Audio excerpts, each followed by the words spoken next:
প্রিয় যুবক, তোমরাও কিন্তু অটল বিশ্বাসী প্রমাণ হয়েছে। বর্তমানে আমি গাজার যুবকদেরকে দেখে অটল বিশ্বাসী প্রমাণ করছি। ছোট ছোট দাড়িওয়ালা যুবক, দাড়ি কাটাও আছে বহুত যুবক, টলমলে একেবারে ভরপুর যৌবনওয়ালা যুবক, কি যে অটল বিশ্বাসী। 52 দিন পর্যন্ত সুন্দরী একটা যুবতী মাইয়া, ওই যে 250-র মতো বন্দি করে নিয়ে গেছিল হামাসরা, নিয়ে রাখছে তাদের সুড়ঙ্গের ভিতরে। সুড়ঙ্গ আবার কত নিচে, জমিনের প্রায় 50 হাত নিচে, 70 হাত নিচে, 50 ফিট, 60 ফিট, 70 ফিট, 80 ফিট নিচে সুড়ঙ্গ। ওই জায়গা আলাদা আলাদা রুম বানানো আছে।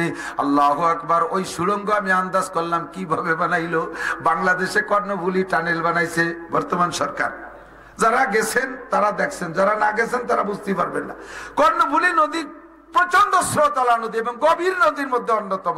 সেই কর্ণফুলী নদীর পানি যে জায়গা যে শেষ, তারপরে মাটি শুরু হয়েছে, ওই মাটিরও 150 ফিট তল দিয়ে দিয়েছে টানেল। চুয়ো কথা না, আমি যাই আইছি 2 বার। যেদিন ছাড়ছে তার পরের দিন আমি গেছি, বিমানে নামছি, প্রাইভেটে নিয়েও দেখতে গেছি। ওই গভীর সুড়ঙ্গের ভিতরে রাখছে একজন যুবতীরে পাহারা দেওয়ার জন্য। একটা যুবক, রুমের মধ্যে আর কেউ নাই, মাটির নিচে 70 ফিট মাটির নিচে খাস একটা রুমের ভিতরে ইসরায়েলি মেয়েরা বড় সুন্দরী, পশ্চিমের সবই সুন্দরী সুন্দরী যুবতী একটা মেয়েকে পাহারায় দেশে, তার দেখভাল আর খেদমতের জন্য দায়িত্ব দেশে একটা টলমিলে যুবক সৈনিক, হামাসের একটা যুবক। 52 দিন পর্যন্ত এই যুবকটা ওই যুবতী মেয়েটারে পাহারাদারি করছে। তার ঔষধ পানি দেশে, তার খাবার দাবার দেশে, তার গোসলের পানি দেশে, তার পানের পানি দেশে, তার সব কিছু পরিবেশন করছে। আল্লাহু আকবার। 52 দিন পরে যে যখন যুবতী মেয়েটারে বন্দি থেকে খালাস দিবে, এই সিদ্ধান্ত হলো, ওর ভিতরে ওই মেয়েটাও পড়ছে বন্দি খালাসি। আল্লাহু আকবার। মেয়েটা এবার যুবকরে বলতেছে, ভাইরে 52টা দিন আপনি আমাকে খেদমত করলেন, এর ভিতরে একটা দিন আপনার চেহারা আমি দেখতে পারলাম না। এমন নির্জন জায়গা, যে জায়গা আর কেউ নাই, ওরা যদি হাজারো অন্যায় করে ঠেকানোর কেউ নাই, দেখারও কেউ নাই। অথচ যুবকটা একটা বারও মেয়েটার মুখখানের দিকে তাকাই নাই, চক্ষু নিচু করে আর এক দিক ফিরে তার সমস্ত পরিবেশন করেছে। এমনকি নিজের মুখ কান খুলে ওই মেয়েটারে দেখাই নাই। যেদিন বন্দি বিনিময় হয়ে যায়, ওই দিন যুবতী মেয়েটা যুবকরে বলতেছে, বাইরে 52টা দিন তুমি আমারে এমন খেদমত করলে, আপন ভাই তো এরকম করে না, নিজের বাপও এরকম করে না, চাচা এরকম করে না। আরে এত নিরাপত্তা দিয়ে রাখছো, তুমি আমার সতীত্বের গায়ে আঘাত করো নাই, তুমি আমার কোন গায়ে স্পর্শ করো নাই, তোমার মতো মানুষ জগতে মেলে না। ও ভাই আজকে চলে যাব, তোমার মুখখান একটু খোলো। 52 দিনের মধ্যে তোমারে দেখলাম না, যার বেলা তোমার একটু দেখা যায়, যার বেলা একটু দেখে যায়। যুবককে আমি আল্লাহর বান্দা, আমি মুমিন, ইন্নী ইমরুউন মুমিন, আমানতু বিল্লাহ, আনা মুসলিম, আমি মুসলমান, আমি ঈমানদার, আমি আল্লাহকে ভয় পাই। আমার আল্লাহ বলেছেন, কুল্লিল মুমিনিন ইয়াগুদ্দু মিন আবসারিহিম, মুমিন পুরুষদেরকে বলে দাও পর্নারীর সামনে আসতে চক্ষু নিচু করে। বুন্ডে তোমার সেবা করেছি, একটা দিনও তোমার চেহারা আমি দেখি নাই। তোমার নাকটা কেমন, চোখটা কেমন, ঠোঁটটা কেমন আমি জানি না, তোমার কিছুই আমি দেখি নাই। আমি অন্য দিক তাকায় তোমার সেবা করেছি, আমার চেহারাও তোমাকে দেখানো জায়েজ নাই। নির্জন কক্ষে আমি দেখাইলে দুনিয়ার কেউ দেখবে না। আরে আর কেউ দেখুক আর না দেখুক, আমার আল্লাহ বলেছেন, ইয়া আইয়ুহাল্লাযীনা আমানুত্তাকুল্লাহ, যেখানে থাকিস না থাকিস আল্লাহকে ভয় কর। আমি এই গভীর এই কুয়ার ভিতরে, আমি এই টানেলের ভিতরে, আমি কেউ আমাকে না দেখলে আমার আল্লাহ দেখে, আমার আল্লাহ দেখে। আমি সেই বিশ্বাসে তোমার মুখ দেখাইতে পারবো না, আমি তোমার মুখও দেখতে পারবো না, যাও তুমি চলে যাও। অবশেষে যখন গাড়িতে উঠাই দিছে, যাওয়ার বেলায় গাড়িতে বসে কয়, ভাই আরে তুই একটা বার আমার তোর মুখ কান দেখা, আমি কান থেকে যাই হয়তো ইমানদার হয়ে যাব। আমি তোকে মায়ের দুনিয়ায় যদি নাও পাই, হাসরের মাঠে আমি আল্লাহর কাছে দাবি করব, আল্লাহ এমন একটা ইমানদার সাথে আমার দুনিয়ায় আমার দেখা হয়েছিল, তার সাথে আমাকে জান্নাতে দাও। হয়তো ভাই দাবি আমি করে বসতে পারি। কাজেই দুনিয়ায় তোমার মুখখান একবার আমারে দেখাও, আমি তোমারে চিনে রাখবো, হাসরের মাঠে কোটি কোটি মানুষের মধ্য থেকে তোমারে চিনে নেব। যুবক সে সময় কয়, তোমার সাথে দুনিয়া আমার আর কোনো সম্পর্কের দরকার নাই। যদি তুমি ইমানদার হও, আমারে ভালোবাসো, আখিরাতে আমার সাথে তোমার এমনিতেই দেখা হবে, দুনিয়া থেকে আমার চিনে যাওয়া লাগবে না। এর নাম হলো অন্ধ জগতের অটল বিশ্বাসী।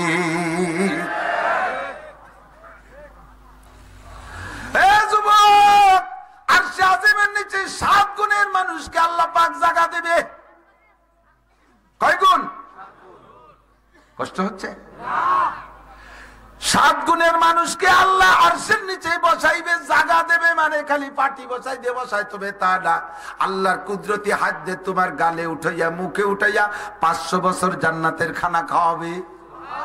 এই খানাটা কোনো হুর দেখা হবে না, কোনো গেলবান দেখা হবে না, স্বয়ং আল্লাহ নিজ হাত দিয়ে লুকমা মুখে উঠাই দেবে। কন্যা সুবহানাল্লাহ। মাঝে মাঝে কথা বলতে যে এই কথাগুলো বলি, বারবার পুনরাবৃত্তি করি, একেবারে নগদে বাস্তব। গতকালকে গেছে মাননীয় প্রধানমন্ত্রী টুঙ্গিপাড়া কোটালীপাড়া সফর কইরা, গতকালকে চলে গেছে। যেদিন উনি ঢুকবেন সেই দিন কয়েকজন পুলিশ স্ট্যাটাস দিয়েছে, কয়েকজন পুলিশ পোস্ট করছে ফেসবুকে। উনি একজন আমার বিশেষ পরিচিত, দেখলাম তার ছবিও, খুব গর্বের সাথে বলতেছে আমি এখন মাননীয় প্রধানমন্ত্রীর ভিভিআইপি ডিউটিতে আছি। মাননীয় প্রধানমন্ত্রীর ভিভিআইপি ডিউটিতে থাকতে বাইরা এত খুশি পোস্ট করে দিয়েছে ফেসবুকের ভিতরে যে অনেক গর্বিত। তার অনেক পুলিশ ভাইরা তাকে সাবাস দিচ্ছে, তাকে অনেক ধন্যবাদ জানাইতেছে। দোস্তরে মাননীয় প্রধানমন্ত্রীর সাথে এক প্লেটে খাইতেও সুযোগ পাই নাই, এক টেবিলেও বসতে সুযোগ পাই নাই, এক রুমের মধ্যে যাইতে সুযোগ পাই নাই। মন্ত্রীদেরকে নিয়ে বসছে, ওই পুলিশদেরকে ভিতরে ঢুকতে দেয় নাই, বাইরে রয়েছে তারা। শুধুমাত্র প্রাইম মিনিস্টারের ডিউটিতে থাকার কারণে এতটা গর্বিত। স্বয়ং আল্লাহ পাক ও যুবক তোমাদেরকে 7 গুণের মানুষকে আর সে আজিমের নিচে বসাইয়া কুদরতি হাত দিয়ে 500 বছর খানা খাওয়াবে। একটু কন্যা সুবহানাল্লাহ। তার ভিতরে হলো শাআবুন নাশাফি ইবাদাতিল্লাহ, রাজুলুন যাকারাল্লাহ খালিয়ান ফাফাজাত আইনা, রাজুলুন দাতু ইমরাতুন যাতু হাসাবি ওয়া জামাল ফাকালা ইন্নী আখাফুল্লাহ। ওই যুবক যার যৌবনকালটা দিনদারির মধ্যে কাটাইলো, ওই লোকটা যে গভীর রাত্রে উঠে মানুষের ঘুমের সময় সে উঠে চোখের পানি ফেলাইয়া আল্লাহর সাথে যোগাযোগ করলো, ওই যুবক রাজুলুন দাতু ইমরাতুন যাতু হাসাবি ওয়া জামাল। যেই যুবককে গভীর নির্জন মুহূর্তে, গভীর রাত্রে নির্জন মুহূর্তে কোন সুন্দরী রূপসী নারী ডাকে, আসো বন্ধু তুমি আমার সাথে তোমার চাহিদা পূরণ করো, আমাকে আনন্দ দাও, তোমার চাহিদা পূরণ করো, এমন করে যদি নির্জন মুহূর্তে ডাকে, আর ওই সময় বলতে পারে ওই হামাস যুবকের মতো, গাজার মুসলমান যুবকের মতো, মুসলিম ফিলিস্তিনি সৈনিকের মতো বলতে পারে নির্জন মুহূর্তে ইন্নী আখাফুল্লাহ, দুনিয়ার কিছু করে স্বাদ নেব বন্ধুরে, আমি কিন্তু আল্লাহকে ভয় পাই, আমার আল্লাহ দেখে কি দেখে না। আল্লাহু আকবার। এর নাম হলো অন্ধ জগতের অটল বিশ্বাসী। আল্লাহ পাক রব্বুল আলামিন ডাক দিয়ে বলে, হে অন্ধ জগতের অটল বিশ্বাসী, আমার পাগলরা, দুনিয়ায় বহুত পাগলামি করো, তুমি দুনিয়ায় বহুত পাগলামি করো। কি পাগলামি করো? আল্লাহু আকবার। তোমার যে মেধা আর ব্রেন আছে, তোমার যে যোগ্যতা আছে, তাতে তুমি হাজারো গুনার কাজ করতে পারো। সব কিছুকে লাথি মারছো যুবক, গান ছাড়ছো, বাজনা ছাড়ছো, ফেসবুক ছাড়ছো, ইউটিউব ছাড়ছো, টেলিভিশন ছাড়ছো, মদ ছাড়ছো, গাঁজা ছাড়ছো, ইয়াবা ছাড়ছো, ফেন্সিডিল ছাড়ছো, জেনা ছাড়ছো, কক্সবাজার ছাড়ছো, কুয়াকাটা ছাড়ছো, নিরিবিলি পার্ক ছাড়ছো, দুনিয়ার পার্ক ছাড়ছো, বান্ধবী ছাড়ছো, বন্ধু ছাড়ছো, সব কিছু ছাড়ছো। তুমি আমার অন্ধ জগতের অটল বিশ্বাসী পাগল। মোহাব্বতের সাথে ডাক দিয়ে একটা কথা বলি, ভালো করে মনে রাখো, ইত্তাকুল্লাহ। ভয় করবেন কাকে? জোর হলো না কাকে? বললাম আল্লাহ তোমারে ভয় করব। কেমন ভয়? আল্লাহ পরিমাণ দিয়ে দিয়েছে। আল্লাহ কয় হাক্কা তুকাতিহি, মুখে মুখে বলা ভয় করি, এতে এনাফ নয়, এতে যথেষ্ট নয়, ভয় করার মতো ভয় করো। বলেন ভয় কাকে? অরিজিনাল ভয় কারে করব? আরে বাঘরে ভয় পাই ধরে ছিঁড়ে বুড়ে খেয়ে ফেলবে এই পর্যন্ত শেষ, সাপরে ভয় পাই কামড় দেবে মরে যাবো এই পর্যন্ত শেষ, আগুনরে ভয় পাই পড়লে পুড়ে মরে যাবে এই পর্যন্ত শেষ, বাপরে ভয় পাই পিটেন দেবে এই পর্যন্ত শেষ, পুলিশে ভয় পাই ধরে নিয়ে জেলে দেবে এই পর্যন্ত শেষ, বিচারকরে ভয় পাই ফাঁসি দেবে এই পর্যন্ত শেষ। কিন্তু আমার আল্লাহর বিচার কত দূর, তার তো কোনো শেষ নাই। একবার ঢুকাই দেবে ফি নারি জাহান্নামা খালিদিনা ফিহা আবাদা, চিরকাল চির জাহান্নামে ফেলাই দেবে। এটা বাংলাদেশের হাইকোর্টে দিতে পারে না, এটা বাংলাদেশের কোন জজ দিতে পারে না, দুনিয়ার কোন বিচারপতি এই ফয়সালা আমাকে দিতে পারে না। এই ফয়সালা দিতে পারে মালিক ইয়াউমিদ্দিন, বিচার দিনের মালিক আমার আল্লাহ। সেই যদি বলে দেয় তুমি চির জাহান্নামী, ও দোস্তরে, তাহলে আর বাঁচানোর কেউ নাই। কথা বলেন ঠিক কি ঠিক না? এই জন্য ভয় পাওয়ার মতো ভয় পাও আল্লাহকে। আল্লাহর ভয় যদি অন্তরে থাকে, টানেলের মধ্যে সুযোগ পাইয়া মেয়েকে ধর্ষণ করা যায় না। আল্লাহর ভয় যদি অন্তরে থাকে, তাহলে রাতের অন্ধকারে মদ গাঁজা বা খাওয়া যায় না। আল্লাহর ভয় যদি অন্তরে থাকে, সুন্দরী মেয়েকে নিয়ে কক্সবাজার কুয়াকাটা পার্কে ঘোরা যায় না। আল্লাহর ভয় যদি অন্তরে থাকে, জিনা ব্যভিচার করা যায় না।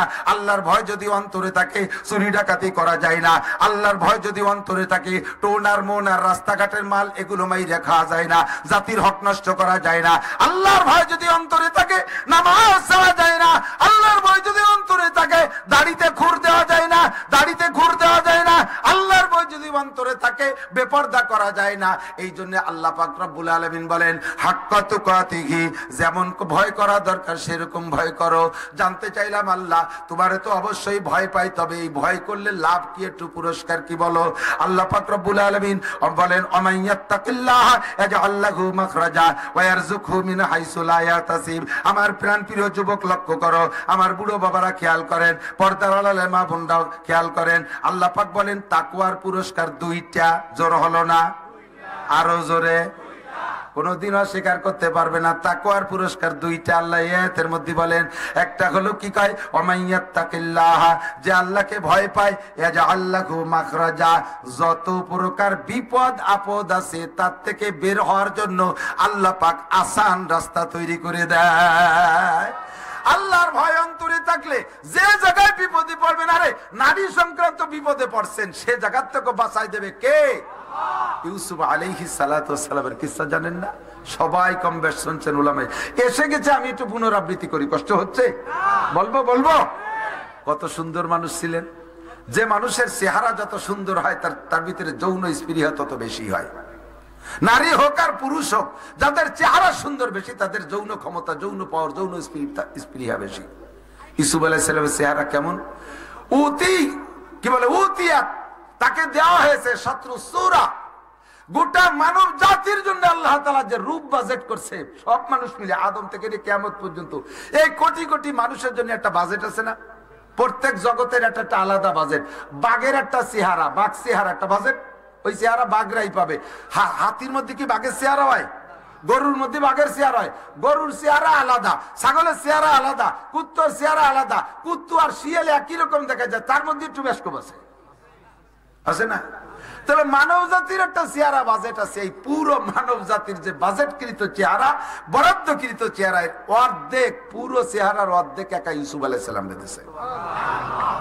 ভালো রে বোঝেন নাই বলে সুবহানাল্লাহ জোর কম হইছে, একটু কর না। ইউসুফ আলাইহিস সালাম একারে দিয়েছে অর্ধেক চেহারা, আর যে অর্ধেক না, সেই অর্ধেকের অর্ধেক আবার ইউসুফ আলাইহিস সালামের দাদি রে দিয়ে দিয়েছে। তাহলে দাদি আর নাতি মিলাইয়া 75%, 75, 12 আনা। আর 4 আনা আমাকে সবার মধ্যে ভাগ হয়েছে।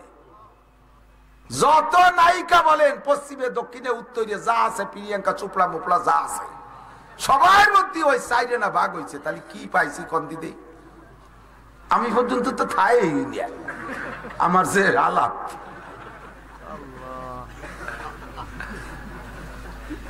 তাই আমার কতজনে ভালোবাসে, যে কোনো কারণে ভালোবাসে। আপনারা ভালোবাসেন না? আপনারাও আমি কত ভালোবাসি। আমার জন্য এত রাত্রে বসে রয়েছেন, মোহাব্বত করি। এই মোহাব্বত, কত মোহাব্বত, মোহাব্বতের ঠেলায়, ভালোবাসার ঠেলায় কটটুক ভাগে পাইছে মনে আছে? ওই 4 আনারে হাজার হাজার কোটি ভাগ করছে, তাই যে টুক পাইছে, তারই জ্বালায় একজন আর একজনের পর আশেক হইয়া কচু গাছের সাথে গলায় দড়ি নিয়ে মরে। তার একটা লাফদি পড়ে, বাসের তলে মাথা দেয়। সুবহানাল্লাহ। এগুলো আছে না নাই কথাটা? তাহলে ইউসুফ আলাইহিস সালামটা যদি অর্ধেক দিয়ে থাকে, কেমন মানুষটা? তৎকালীন বিশ্বের এমনি মিশরীরা সুদর্শন, এখনো দেখেন মিশরীরা খুব রূপস সুদর্শন। তার ভিতরে বাদশা আজিজে মেসের, তার স্ত্রী জুলাইখা, সেও তৎকালীন শ্রীমতী জুলাইখা, বিশ্ব সুন্দরীর মধ্যে অন্যতম। ইউসুফ আলাইহিস সালামের দাদির পরেই যারা সুন্দরী, তার মধ্যে জুলাইখা একটা টলমলে যুবতী। আল্লাহ বৃদ্ধা হয় নাই, কিন্তু ছেলে মেয়ে নাই, বাচ্চা কাচ্চা নাই, কেমন যেন চিরকুমারীর মতো।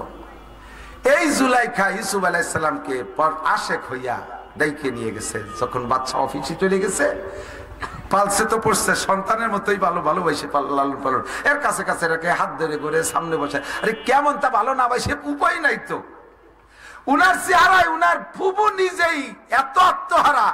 উনার মা ছোটবেলায় মারা গেছে, ফুবু উনার ভাই আব্বারে বলছে, ভাইজান ছেলেটা আমার কাছে পালি। তো ছেলেটারে নিয়ে গেছে, কয়েকদিন পাইলে ফুবু এত পাগল হয়ে গেছে ভাতিজার উপরে, এখন একটু বড় হয়েছে, বাপে বাড়ি নিয়ে আসবে, লেখাপড়া শিখাতে হবে, ফুফু কোনো মতেও দেবে না, দেবে না। বিদায় এখন ওই সময় বিচার ব্যবস্থা ছিল যে কোনো কিছু চুরি করে, চোর যদি মাল সহ ধরা পড়ে তাহলে ওই চোরের বিচার হলো ওই চোরের মালিককে দিয়ে দিতে হবে, চোর মালিকের বাড়ি থাকবে, আর নিতে পারবে না কোনোদিন। এখন ইউসুফ আলাইহিস সালামের ফুফু রেখে দেওয়ার জন্য কৌশল আসছে যে ওরে চোর বানাতে হবে। ফুফুর বাড়ির একটা মাল এটি হারাই গেছে, ওইটা ইউসুফ আলাইহিস সালাম ব্যাগ বুক নিয়ে বাড়ি যাচ্ছে, পরে সেই মাল হারাই গেছে বাড়ি, যে বাইরে কইছে ইয়াকুব আলাইহিস সালাম, ভাই তোমার সালের মামার কি যেন চুরিয়ে নিয়েছে, দেখো ব্যাগ বুক টু আমার এটি চুরিয়ে নিয়েছে, যাই যে সত্যি সেই পিয়ালা সেই ব্যাগের মধ্যে। তাহলে এনে বিচার কি করে, দিয়ে দিতে হবে ফুফুরে, ইউসুফরে ফুফু বাড়ি দিয়ে দিতে হবে। বহুত কায়দা বায়দা হয়েছে, এনতে ছাড়াই রাখছে। এরপরে ইউসুফ আলাইহিস সালামের ভাইরা 12 জন, 1912 ভাই, তার ভিতরে ইউসুফ তো ইউসুফই, ইয়াকুব আলাইহিস সালাম ছেলের পর এমন আসে পাগল, এর কারণে বাকি 11 ভাইরে অতটা ভালোবাসে না, মোটামুটি বাসে, কিন্তু এর জন্য নজর আলাদা হয়ে গেছে। সব ভাই মিলে তারা কুয়োর মধ্যে ফেলাইছে। সেখান থেকে প্রতিক্রিয়া নিয়ে আজিজে মেসরের কাছে বিক্রি করছে। আজিজে মেসর এইভাবে লালন পালন করছে। আল্লাহু আকবার। মাঝে যাইয়া শেষের টুকু নেই। এরপরে যে ইউসুফ আলাইহিস সালাম জেলখানায় গেল, জেলখানায় যাওয়ার পরে জেলখানার লোক ওনারে দিয়ে পাগল হয়ে গেছে। সবাই এসে কয় আপনি আমার দোস্ত, আমার সাথে একটু দোস্ত পাতেন, আমার সাথে একটু আমার সাথে একটু দোস্ত, এ জ্ঞানুর হতে চাই। উনি কয় বাবা তোকে কাছে মাফ চাই, আর আমারে কেউ ভালোবাসিস, 3 বার ভালোবাসায় 3 বিপদে পড়ছি। ফুফু ভালোবাসে চোর বানাইছি, আব্বা ভালোবাসে কুয়ায় ফেলাইছি, আবার জুলাইকা ভালোবাসে জেলখানায় পাঠাইছে। তোরা আর এহানতে ভালোবাসিস না, তালিমার ফাঁসি হয়ে যাবে, আমার আর ভালোবাসার দরকার নেই। দড়ি নিয়ে আটকাইছে জেলখানে, কি বলা হয় 7টা দরজা আটকাইয়া ভিতরে নিয়ে আটকাইছে, ভিতরে খিল 7 তালা দিয়া সিস্টেম করে নিয়েছে জুলাইকা। যেদিন অ্যাটাক করবো সেদিন এভাবে।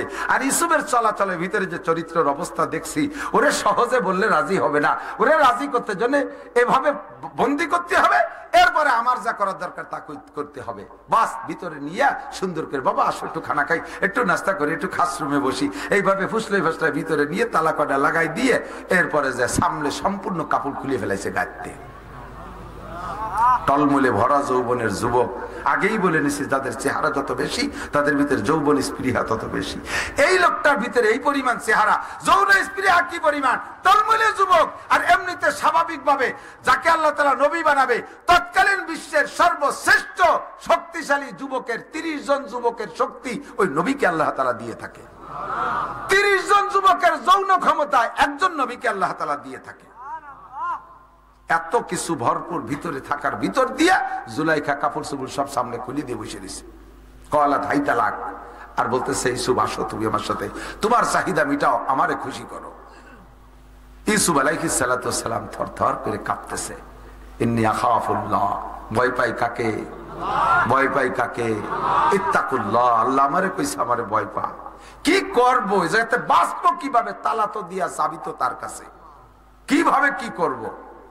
ইতিমধ্যে ইউসুফ আলাইহিস সালাতু ওয়াস সালাম দেখতেছে জুলাইখা আবার মূর্তি পূজারী ছিল, ওর মূর্তি ওই জায়গায়, ওই রুমের মধ্যে একটা খাস মূর্তি, প্রত্যেক বিধর্মী যারা আছে যারা মূর্তি পূজারী দেখবেন ছোট ছোট মূর্তি রুমের মধ্যে থাকে না, সকালবেলা ঘুমায় উঠে তার একটু ইবাদত বন্দেগী করিয়ে তারপরে বাইরে হয়। তো জুলাইখার একটা প্রাইভেট মূর্তি, প্রাইভেট ভগবান ওই রুমের মধ্যে। তো এই কাজের আগে জুলাইখা করছে কি, তার মূর্তিটার মাথা কালো কাপড় দিয়ে পেঁচায় বাঁধিয়ে দিচ্ছে। ইউসুফ আলাইহিস সালাম বলতেছে শাহজা এটা কি জুলাইখা? কয় যে ওইটা আমার মাবুদ, ওইটা আমার ভগবান, ওর ইবাদত করি। কয় তোর মুখ বাঁধছো কে, ওই মাথা কাপড় দিয়ে পেঁচাইছো কে? কয় যে এখন যা করবো তা ভগবানের সামনে করা ঠিক না, এই জন্য তার চোখ বেঁধে থুইছি। ইউসুফ আলাইহিস সালাম কয় তুমি যার পূজা করো তার চোখ কালো কাপড় দিয়ে বান্ধা যায়, ওরে আমি যার পূজা করি তার চোখ কালো কাপড় দিয়ে বান্ধা যায় না। ইন্নাল্লাহা সামিউম বাসীর, আমার আল্লাহ শোনেও দেখে, তোর ভগবানের চোখ কালো কাপড় দিয়ে বানলি দেখে না, আমার মালিকের চোখ কালো কাপড় দিয়ে বান্ধা যায় না, সে সর্বহালাতে দেখে। জুলাইখা তোমার এই মাটি মূর্তির ভয়তে যদি তার চোখ বান্ধে রাখো, দেখার ভয়তে, আরে আমার মালিকের চোখ তো বান্ধা যায় না, তার সামনে আমি এ কাম কিভাবে করব? জুলাইখা নাছড় বান্ধি কোনো মতো ছাড়তে রাজি না, ধরছে তো ধরছে, কাম করেই নেবে। বিভিন্ন ভাবে ফুসলাইতেছে। ইউসুফ আলাইহিস সালাম বলেই ফেলাইছে, ওমা উবাররিউ নাফসি ইন্নান নাফসা লাআমারাতুম বিসসু।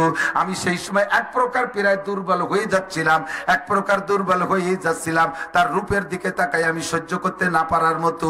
আমার আত্মার উপরে আমি আত্মনির্ভরশীল ছিলাম না, প্রায় আত্মহারা হয়ে যাচ্ছিলাম। আমি এবার ভুলে যাচ্ছিলাম, আমি প্রায় অকে হয়ে যাওয়ার উপক্রম। আমাকে যদি ওই সময় আল্লাহ না বাঁচাইতো তাহলে আমি বাঁচতে পারতাম না। আল্লাহ কিভাবে বাঁচাইলেন? এক নম্বরে তো ওইটাতে ওই মূর্তির মুখ বান্ধা দিয়া, 2 নম্বরে দেখে ইয়াকুব আলাইহিস সালাম রুমের মধ্যে, ওই রুমের মধ্যে আঙ্গুল কামড়ায় ধরে বসা।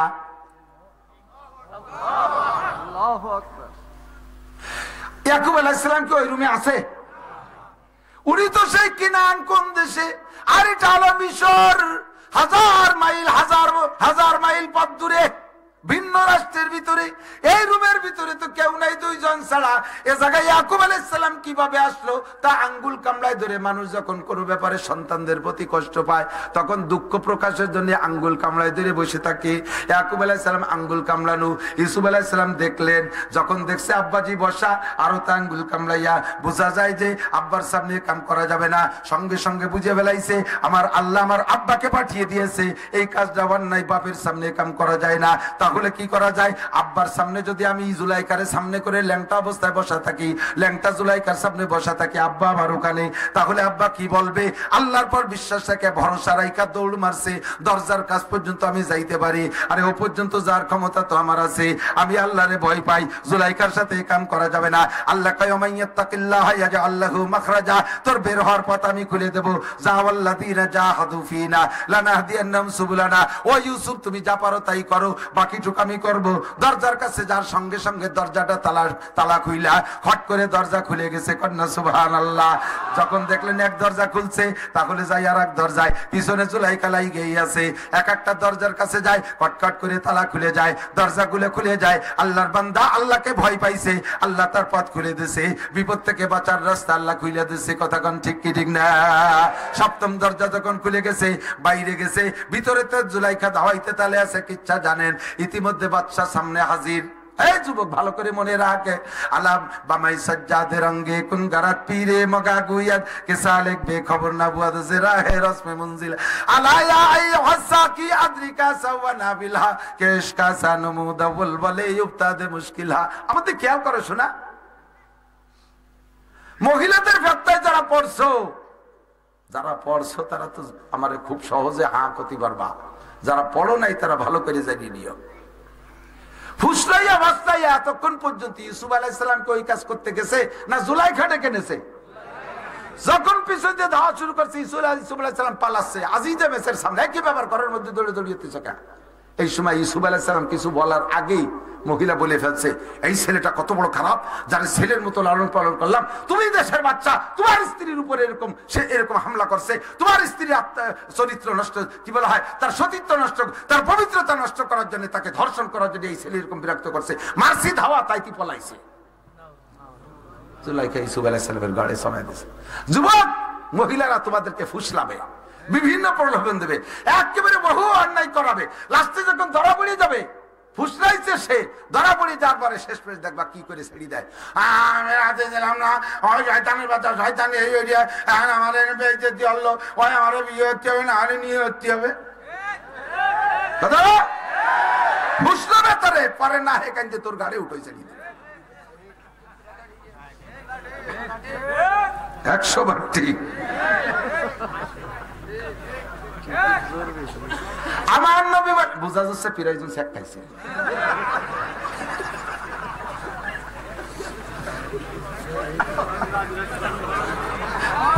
আল্লাহ বলতে আর ঠিক হবে না রে।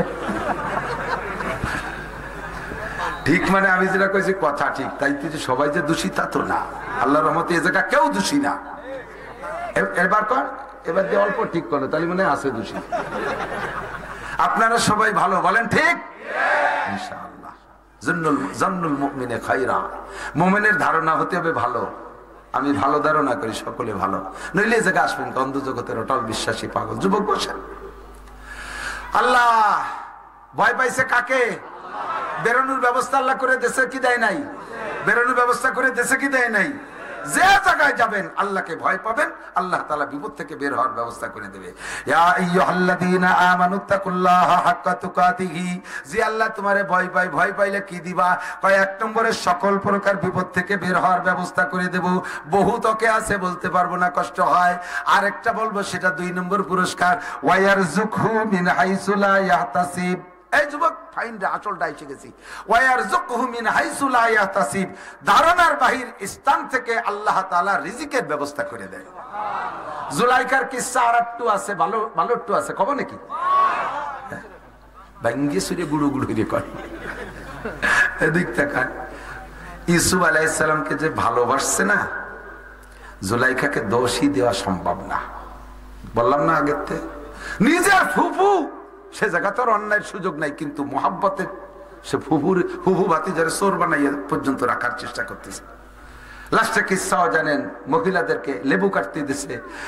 মিশরের মহিলারা জুলাইখা এত বড় রাজার বউ হইয়া চরিত্রহীন, এরকম নষ্ট করা ঠিক হয়নি, এইভাবে বিভিন্ন প্রকার নিন্দা যখন হয়েছে, নিন্দা করিস আয় মাল দেখায় ছাড়ি দিই, নিন্দা করা তো থাম।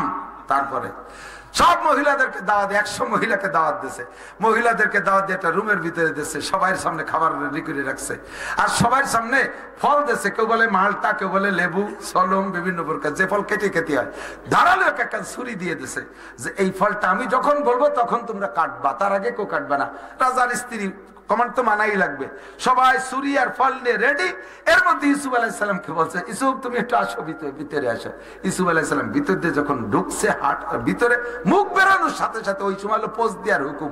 তো ইউসুফ আলাইহিস সালামের চেহারার ঝলক পড়ছে, আর লেবুতেও পোজ দিছে। পোজ দিতে যাইয়া চেহারার দিক নজর করতে করতে যে পোজ লেবুতি না লেগে আঙ্গুলি লেগে আঙ্গুল কেটে গেছে। আর একসাথে সব কয়জন, 2-1 বাদ গেলে তো জাতি পারত, সব কয়টার আঙ্গুল কাটছে। তখন তারা কইছে, না এটা আসলে এই চেহারা দেখা কোন মহিলা তার নিজের চরিত্রকে কন্ট্রোল করতে পারবে না, কোনো অবস্থায় পারবে না। এটা জুলাইখা এই জায়গা দুর্বল, মাজুর। জুলাইখা জীবন ভরে ইউসুফের প্রেমে পড়ি কাঁদছে, কিন্তু সুযোগ তো আর পাই নাই। পরে তো রাজা বাচ্চা হয়ে চলে গেল। জুলাইখার স্বামীও রাজার থেকে বাদ হয়ে গেল, সে জায়গায় রাজা হলেন, প্রেসিডেন্ট হলেন হযরত ইউসুফ আলাইহিস সালাম। লাস্টে যাইয়া আজিজে মিসর মারা গেছে। জুলাইখা তখন রাজপ্রাসাদ ছেড়ে চলে গেছে, রাজপ্রাসাদের জায়গা নাই, তার সম্পদ সবকিছু নিয়ে চলে গেছে। যাইয়া এই সম্পদ, এখন প্রেসিডেন্ট হয়ে গেছে ইউসুফ আলাইহিস সালাম। তারপরে ইউসুফরে পার সাধনা জীবন ভরে চালাই গেছে। হাজার হাজার লক্ষ লক্ষ কোটি কোটি টাকার মালিক ছিল, সবগুলো শেষ করছে ইউসুফ আলাইহিস সালামকে পাইতে। একজনকে বলে, ভাই তুমি কি একটু ইউসুফরে আমার সাথে একটু দেখা করাতে পারো? কয় যে পারি, আমার এতটা দিতে হবে। আমি যেই সময় মোষ রাখলে ভাতা পাওয়া যায়, দাড়ি রাখতে অ্যাপ্লিকেশন করা লাগে। প্রত্যেকটা ডিপার্টমেন্টে, পুলিশ, আর্মি, বিডিআর, দাড়ি রাখতে গেলে দরখাস্ত করা লাগে। তার ভিতরে যদি নাস্তিক মার্কা অফিসার হয় তাহলে অনুমতি দেয় না। আমাদের গোপালগঞ্জে একটা আর্মি মোটামুটি 2-3 র্যাঙ্ক অফিসার হয়েছে। এ আমার বয়ান শুনছে, কয় যে হুজুর আমার কাছে বলতেছে আমি শেফ হবো বলে একেবারে পুরো ফোম মাখায় ফেলাইছি আয়নার সামনে, রিজার্ভ ধরা। ওই সময় এর আগেতে আপনার একটা বয়ান চালু করছি, ওয়াজ শুনতেছি মোবাইলে।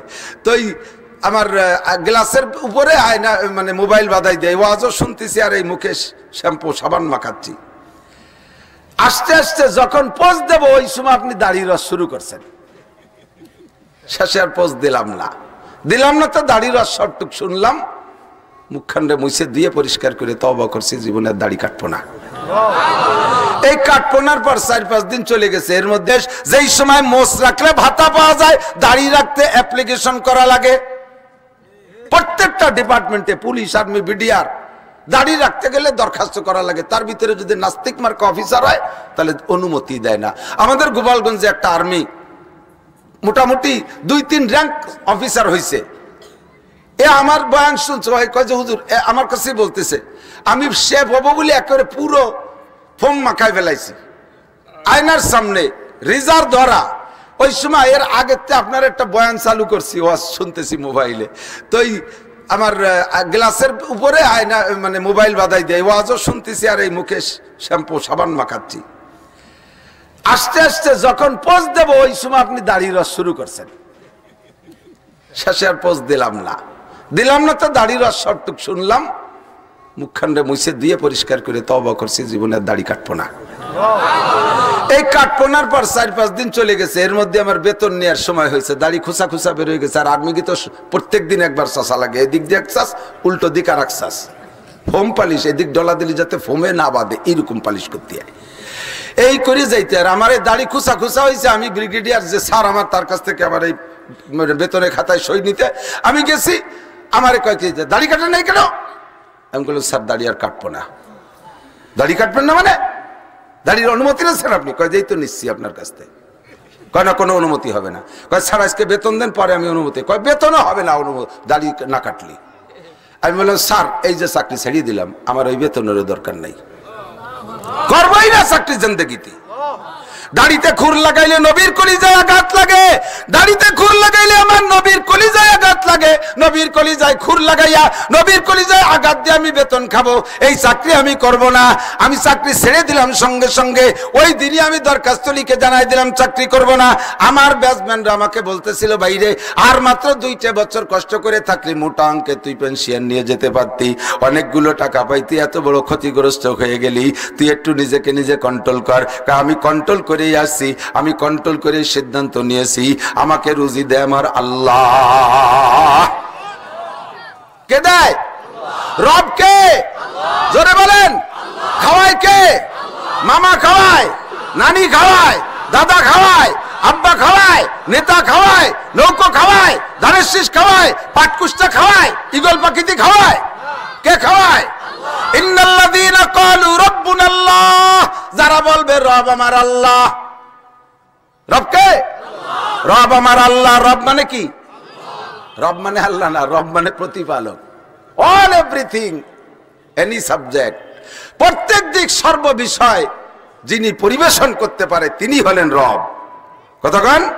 যে যেমন ব্যক্তি তারে সেই রকম যা দরকার তাই দিতে পারে, যে সে হলেন রব।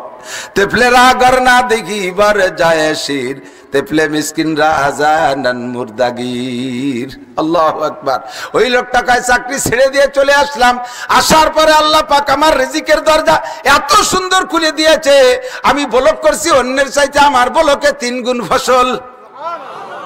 অন্যের যে পরিমাণ পানি লাগে আমার ও পরিমাণ পানি লাগে নাই, অন্যের যে পরিমাণ কীটনাশক সার লাগে আমার তা আমার বলকে তা লাগে নাই। আল্লাহর রহমতে 3 গুণ ফসল হয়ে গেছে। আমি মাছের ঘের করছি, আল্লাহ আমাকে পর্যাপ্ত ফলন দিয়েছে। আমি পোল্ট্রির ফার্ম করছি, আইসা আমার পোল্ট্রির একটা বাচ্চাও মরে নাই, সবগুলো 40 দিনের ভিতরে 1 চিল্লায় 2 কেজি হয়ে গেছে। কন্যা সুবহানাল্লাহ। যে আল্লাহর পর ভরসা করে আমলের সিদ্ধান্ত নেয় আল্লাহই তার জন্য যথেষ্ট হয়ে যায়। কথাগণ বিশ্বাস হয় কি হয় না? আল্লাহু আকবার। এই জামানায় আইসা চাকরিতে থাকা অবস্থায় দাড়ি রাখতে আপনাকে দরখাস্ত করা লাগে, মোষ রাখলে দরখাস্ত করা লাগে না, বরঞ্চ ভাতা পাওয়া যায়। সুবহানাল্লাহ। মোষ রাখলি সব না দাড়ি রাখলি সব? শরীয়তের মাসলা কি? কসুসারে বাবা ফুল্লুহা, মোসরে ছোট করো, দাড়িরে বড় করো। দাড়িরে বড় করো মানে সাইডে দাও, দাড়ি কাট পাও না, ছাট পাও না। আল্লাহ, কাট পাও না, ছাট পাও না। মোস রাখলে ভাতা পাওয়া যায়। কর্নেল উসমানী মোস রেখে ভাতা পাইছে 10-20 টাকা না, এই পঙ্গু ভাতার মতো 500 টাকা না। প্রত্যেক মাসে মোষের বিনিময়ে যে টাকা পাইতো তার যে মাঝারি ধরনের গ্রাম পর্যায়ের 2টা ফ্যামিলি সুন্দরভাবে চলতে পারত। কত দামি মোষ আল্লাহ তারে দেশে, প্রত্যেক এক একটা মোষে 1 ভরি স্বর্ণ মাখানো ছিল। এই ফালতি ওই পরিমাণ টাকা লাগে। মোষ টাইনিয়ে টাইনিয়ে উঠাবে 87 দিয়ে। কতক্ষণ না গে? আল্লাহু আকবার। এই সময় সুন্নতি পোশাক পড়লে ঠাট্টা করে, দাড়ি রাখলে ঠাট্টা করে, আর নামাজ পড়া কালাম পড়লে কয় হুজুর হয়ে গেছো। ব্যঙ্গ করে, কি করে না? হুজুর হয়ে গেছো। কোন মহিলা বোরকা পড়লে, পর্দা করলে, সমসাথী বেহায়া দাইয়ুস আর বেশ্যা মার্কা মহিলারা যারা আছে না? আরে দাইয়ুস তো বোঝেন, দাইয়ুস শুনছেন না আপনারা? দাইয়ুসের বাংলা জানেন? দাইয়ুসের বাংলা হলো বেশ্যা। ব্যবসা মানে কি বুজুর্গ? ব্যবসা মানে দেহ ব্যবসায়ী। ব্যবসা প্রকৃতির মহিলা যারা দিনদার আল্লাহ আলী পর্দানিসীর মহিলাদের, সব মানুষ এখানে এত পুরুষ আছে টের পাওয়া যাবে না, 5টা মহিলা এক জায়গায় আছে টের পাওয়া যাবে।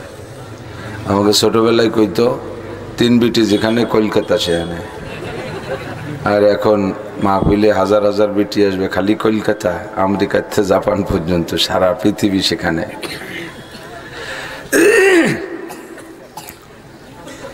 আল্লাহুম্মা সাল্লি আলা মুহাম্মদ, আল্লাহুম্মা সাল্লি আলা মুহাম্মদ। ফিতনার সময় ইবাদত করলে আল্লাহ পাক রব্বুল আলামিন বেশি খুশি হয়। যখন ইবাদতের পরিবেশ না সেই সময় ইবাদত করলে আল্লাহ বেশি খুশি হয়। এর কারণে হুজুর আলাইহিস সালাতু ওয়াস সালামের কাছে সাহাবায়ে কিরাম জিজ্ঞাসা করেছিলেন, হুজুর আমরাও ইমানদার, আখেরি জামানায় হবে ইমানদার, আমরা ইমান এনেছি তারাও ইমান আনবে, আমাদের ইমানের দাম বেশি না তাদের ইমানের দাম বেশি? হুজুর বললেন, তোমরা যারা আমার সামনে বসে আমাকে দেখে কলেমা পড়েছ, আমার মুজিজা দেখে তোমরা ইমান এনেছ, তোমাদের ইমানের চাইতে আমার আখেরি জামানার উম্মতের ইমানের দাম 100 গুণ বেশি।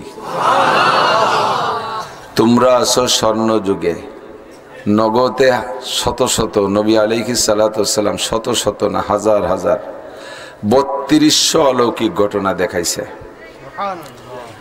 আর আমরা অলৌকিক ঘটনার ভক্ত, সব কালের মানুষই।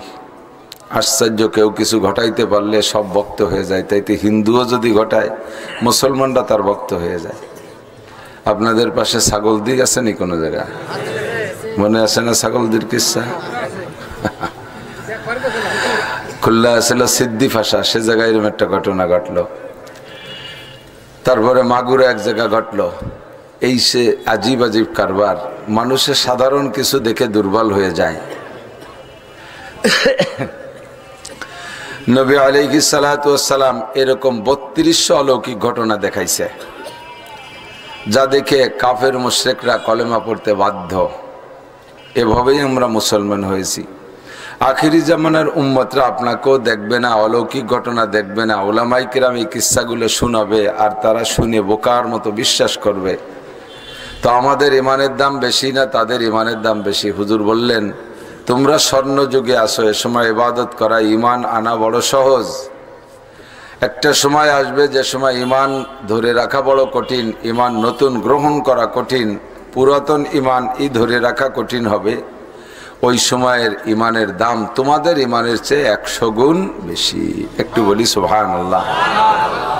শুধু ইমান না, তাদের আমলের দামও তোমাদের আমলের চাইতে অনেক গুণ বেশি, এ জায়গায় 100রও বেশি। হুজুর বলেন, মান তামাসসাকা বিসুন্নতি ইনদা ফাসাদি উম্মতি ফালাহু আজরু মিয়াতি শাহীদ।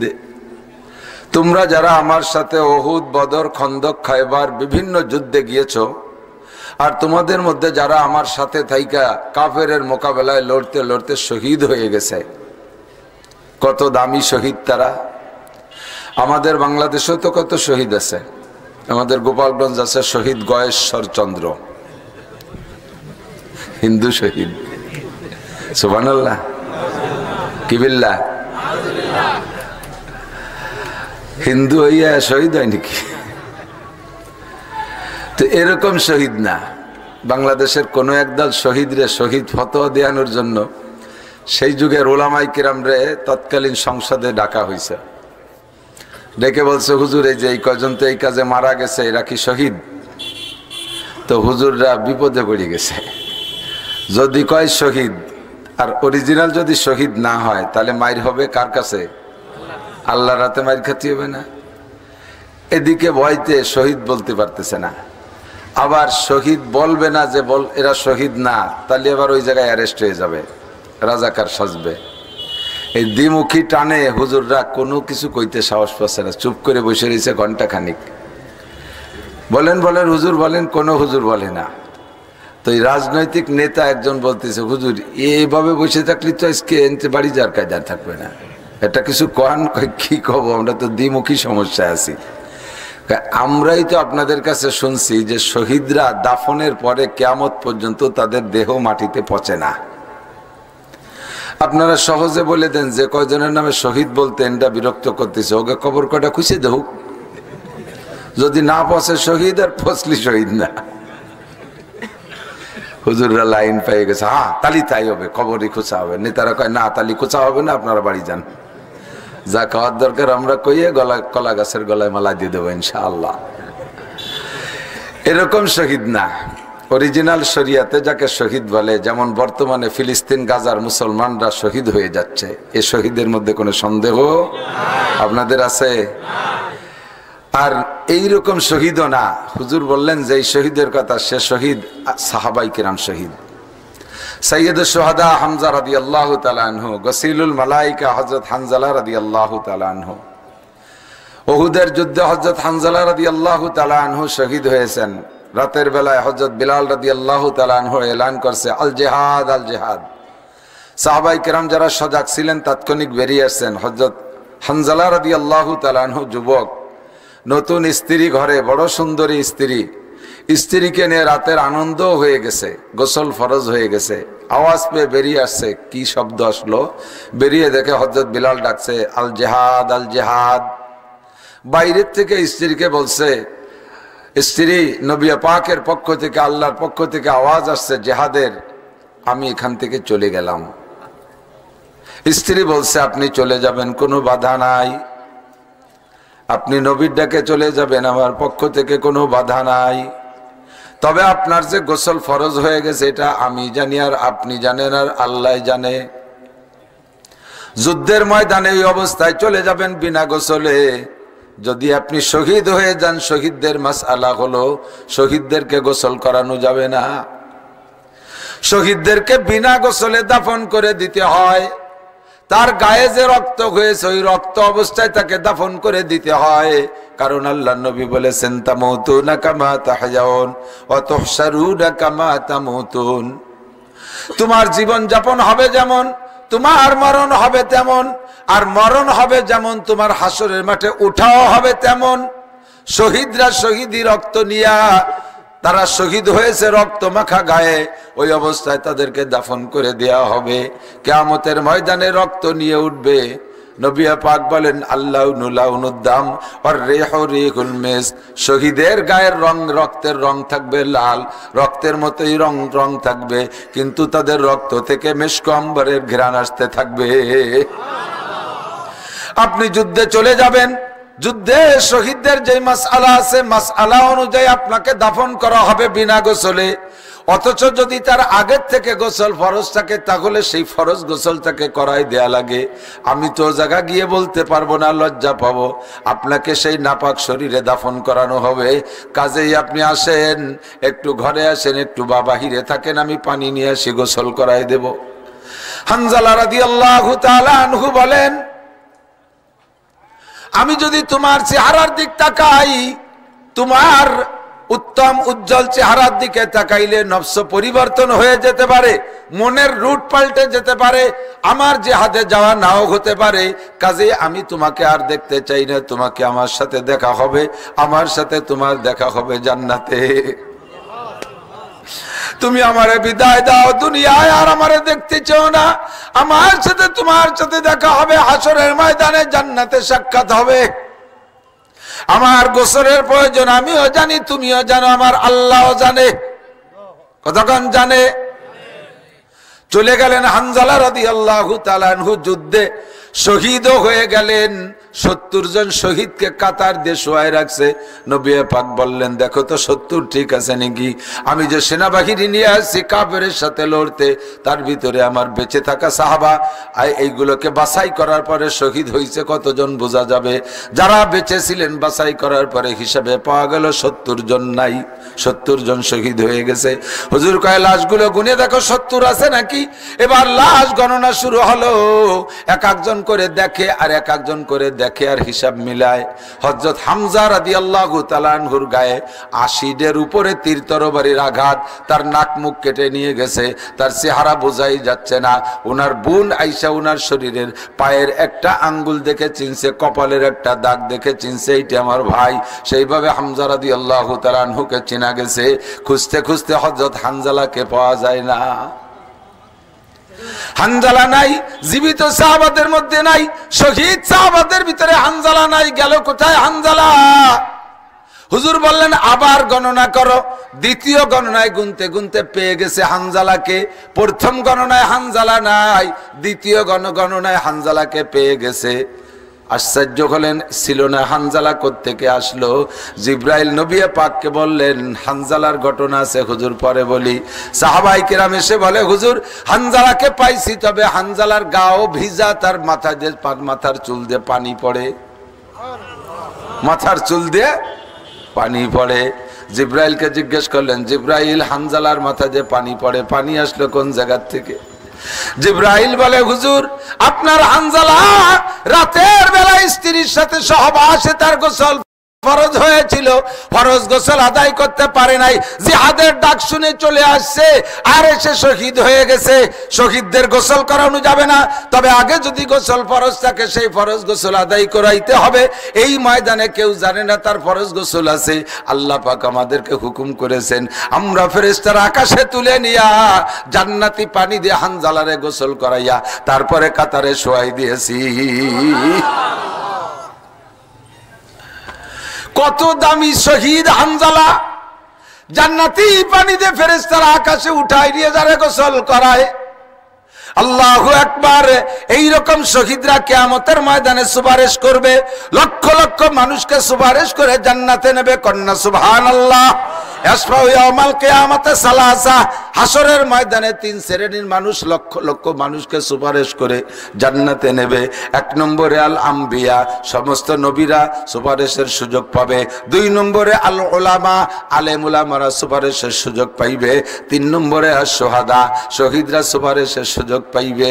এই যুদ্ধ যখন ফিলিস্তিন গাজার যুদ্ধ চলে, কয়েকদিন যুদ্ধের পরে দেখি একদিন দেখি মোটা সোটা একটা লোক, বড় সুন্দর চেহারা, 1 কার্টন চকলেট নিয়ে, যারা ফেসবুক ইউটিউব দেখছেন তারা সাক্ষী দিতে পারেন, 1 কার্টন দামি চকলেট নিয়ে মানুষের মধ্যে হাসি আনন্দের সাথে বিতরণ করে, মিষ্টি খাওয়াচ্ছে। আমাদের দেশে তো মিষ্টি ওরা চকলেট খাওয়াচ্ছে। একজন জিজ্ঞেস করলো তুমি এত আনন্দের সাথে চকলেট খাও কেন? কয় আমার ফ্যামিলির আমি বাদে 16 জন সদস্য সব শহীদ হয়ে গেছে। আমি সেই আমার শহীদ ফ্যামিলির সদস্য হওয়ার কারণে এই আনন্দে আমি চকলেট খাওয়াই, মিষ্টি খাওয়াই। কিয়ামতে আমি আমার নিজের আমল দিয়ে জান্নাতে যাইতে না পারলেও আমি 16 জন শহীদের সদস্য, 16 জন শহীদি ফ্যামিলির সদস্য। আমার এই একটা ভেটো পাওয়ার থাকবে, আমার সদস্যরা আমারে ছাড়া জান্নাতে যাবে না। ওরা শহীদ হয়ে আমার জান্নাতের দরজা খুলে দিয়েছে, আমি এই খুশিতে মিষ্টি খাওয়াই। যারা মারা গেছে ফিলিস্তিন গাজায়, মরনেওয়ালারা শহীদ নিশ্চিত, তাদের ফ্যামিলির সদস্য যারা, তার কাহারও চেহারার ভিতরে অশান্তির কোনো ভাঁজ নাই, দুঃখের কোনো ভাঁজ নাই, কপালে তাদের কোনো টেনশনের ভাঁজ নাই। তারা আনন্দ করতেছে আমরা শহীদ ফ্যামিলির সদস্য। কারণ শহীদরা কিয়ামতে সুপারিশ করবে যদি অরিজিনাল শহীদ হয়।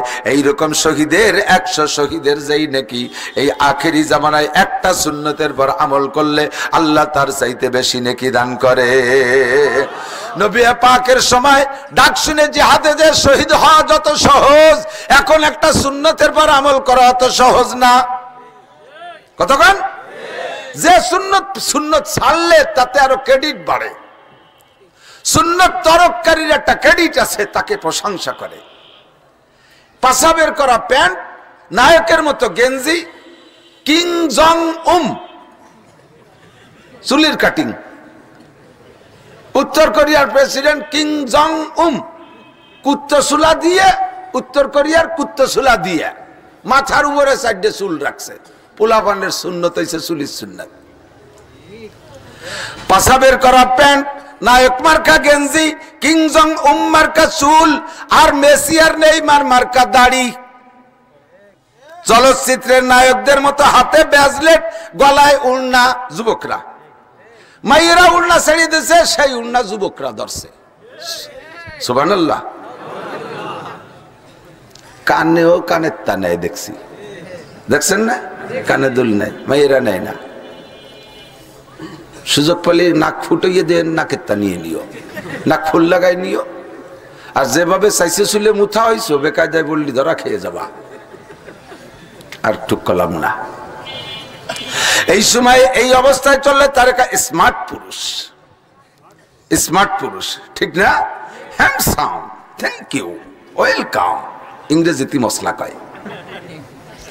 কলেজের ছেলে যদি সুন্নতি দাড়ি রাখে, তার সমসাথীরা তারে টিটকারি করে, তুই কি শেখ খাইছিস? শেখ খাওয়া বোঝেন মুরব্বীরা? প্রেম করে ব্যর্থ হলে দাড়ি রাখা সুন্নাত, এই দাড়ির নাম শেখ খাওয়া দাড়ি। কলেজে পড়া ছেলে তবলিগি যায়, সরমুনায় যায়, যদি লম্বা দাড়ি রাখে তারে টিটকারি করে, তুই কি শেখ খাইছিস? প্রেম করে ব্যর্থ হয়েছিস যে দাড়ি রাখছিস? তাহলে কোন দাড়ি রাখা কত কঠিন। 25-27 বছরের যুবক ছেলে যদি দাড়ি রাখে, তার আব্বাই তারে কয়, তোর কি দাড়ি রাখার বয়স হয়েছে? তার মা তারে কয়, তোর আব্বা যে সাবালে গল না, তুই বুড়ো হয়ে গেলি কেন এই অসময়? ওর বাপ দাড়ি রাই নেই, সাবালে গেল। মহা বিপদের সময় না, কতক্ষণ থাকে। সুন্নতের পর আমল করা বড় কঠিন। যুবক স্বামী যদি দাড়ি রাখে, স্ত্রী তারে ঠাট্টা করে কয়, তোমারে আমার বড় চাচার মতো দেখা যাচ্ছে। স্বামীরে যদি বড় চাচার মতো দেখা যায় দাড়ি রাখলি, তাহলে এই দাড়ি কি আর মুখে রাখা সম্ভব? এই মুহূর্তে দাড়ি রাখলে ওই শহীদ হানজালা, শহীদ হামজা, ওনাদের মতো 100 শহীদের যেই নেকি, তোমার দাড়ির উপরে সেই নেকি বরাদ্দ করা হবে। ও যুবক, খালি সুবহানাল্লাহ কয়ে ছাড়িয়ে দিস না, রেখে ফেলাও। তামুতুনা কামা তাহইয়ান, তোমার জীবন যাপন হবে যেমন, তামুতুনা কামা তাহইয়ান, তোমার মরণটা হবে ওই ফিগারে। আর তুহশারুনা কামা তামুতুন, যে চেহারায় তুমি মরবা ওই চেহারায় তুমি হাসরের মাঠে উঠবা। তোমার দুনিয়ায় আমি সালাম দেব না, নমস্কার দেব, টের পাই না। সিনারি কোনো কায়দা নাই। ওরই বদরে যে চেহারা, আব্দুল্লাহর সেই চেহারা।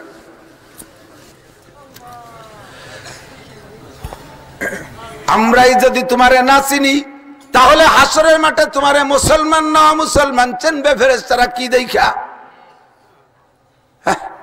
কয় যে সে জায়গাতে উঠবো সবাই ল্যাংটা হইয়া, আমারে ল্যাংটা দেখে চিনবে।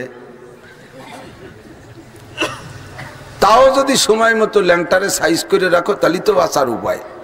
আগে একদিন এক মুরব্বী এইরকম কুজো হয়ে গেলে মানুষ কিন্তু ডেনা ওই দিক চলে যায়, এরকম হয়ে যায় না, এরকম রাটে